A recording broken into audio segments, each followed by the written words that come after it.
Today I would be talking about the Elizabethan Theatre.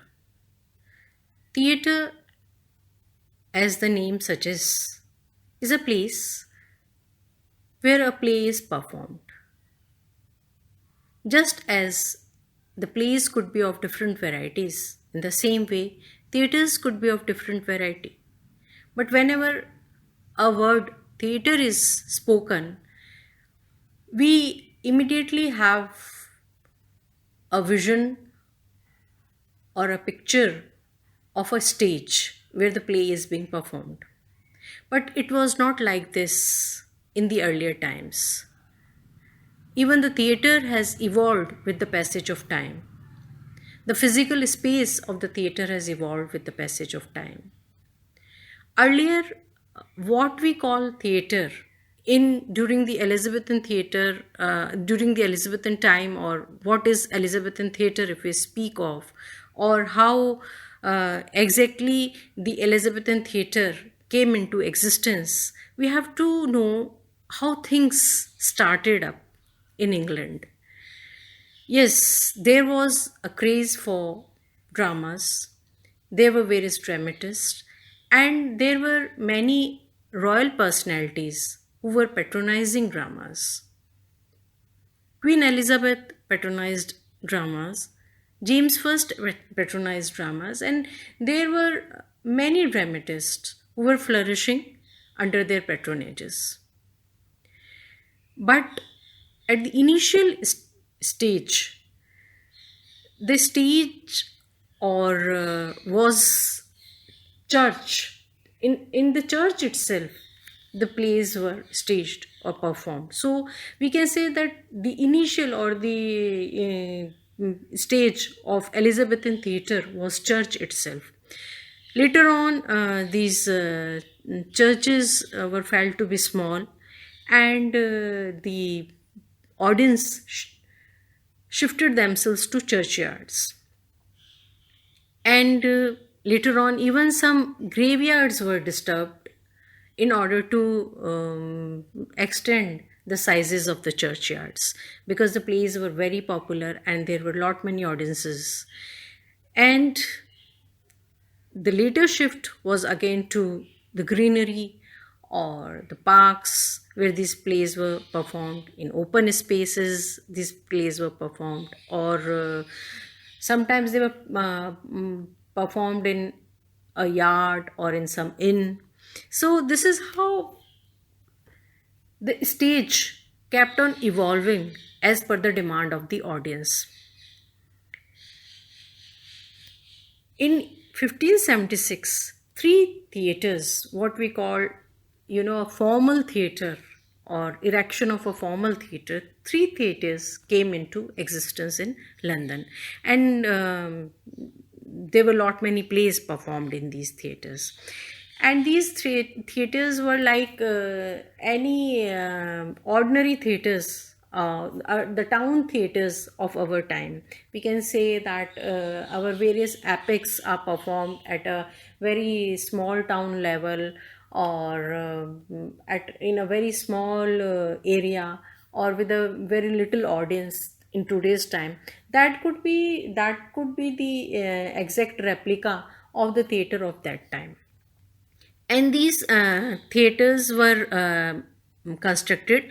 Constructed means they had a temporary, semi-permanent, temporary and semi-permanent structure erected. They were largely in open area, and with a gallery, which was a portion of it had a gallery, and that gallery was covered. There were certain partitions which were made on the stage just to show different acts or different scenes. And sometimes there were scenes of chamber, so in order to show or stage the scenes of chamber, the inner side of the stage was used. And these stages had a curtain, and these curtains would fall within definite intervals. They had trumpets which would signal the beginning of a play or the end of a play. and or sometimes they would be there at the end of an act, or end of what we call an action, or end of a scene. So it was like any ordinary theater or any ordinary auditorium or stage of today, and there was nothing very much extraordinary about the Elizabethan theater.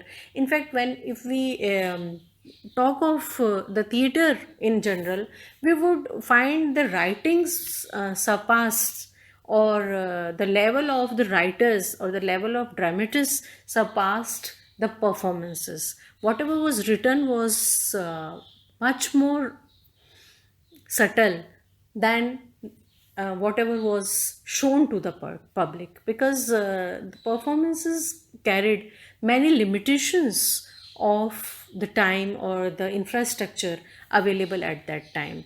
And these theaters had places for general public, and general public used to stand and see the performances, and there were boxes on either sides of the stage, and these boxes were for the nobles, for the gallants, for the aristocracy, and they were not meant for general public. But in a way, these the play was the general public, and the aristocracy may have a distance among themselves, but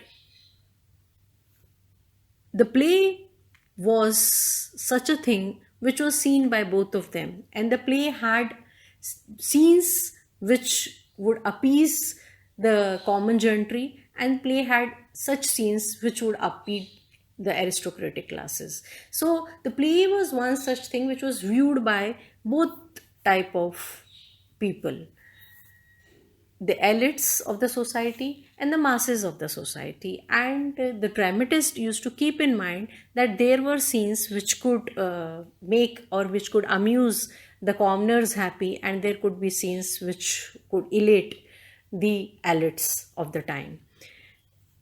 Besides this, the roles of women were not, by law also, the women were not allowed to perform, and the roles of women were played by boys. Even the role of Cleopatra, the famous heroine of Shakespeare, was performed by a boy. And today we can feel how it would have looked, because Cleopatra in her infinite beauty was performed by a boy. Although the boys were selected who were very soft, or who had a look of a women or a demure of a woman, they would be selected for such roles. So we can say that Elizabethan theatre has come a long way. And if we talk of modern theatre today, it has it's still evolving every day. And we today we have we can do away with theaters also. We are performing street plays, and we are not using any props as well. And even a small prop, just as the Elizabethan for forest used to have a branch of a tree or a trunk of tree, and that branch of tree or that trunk of tree would reflect a forest. In the same way, in today's street plays also, just a cap or a small stick or any prop with them would reflect the entire concept or the idea which they want to convey. So in a way, Elizabethan theatre or any theatre in general has evolved with the passage of time. And theatre is something which we see live, but the stage has been shifted to electronic media.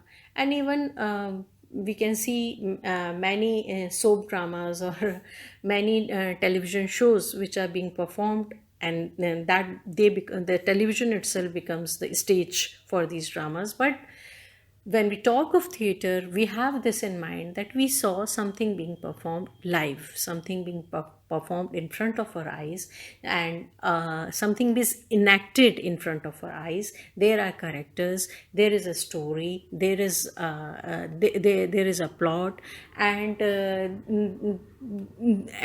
these the story or the character or the plot would unfold on the stage itself. So it is like, or if it goes for 1 hour or 2 hours or half an hour, in half an hour itself we would see the live performance or the live unfolding of things, or the development of characters, or the progress of the plot, or whatever we call the end, or the last scene of a play, or what a hero meets, a tragic hero meets, or what the comedy has to offer its protagonist in the end. That would be all would be happening in front of us, live before us, and that is theater. Thank you.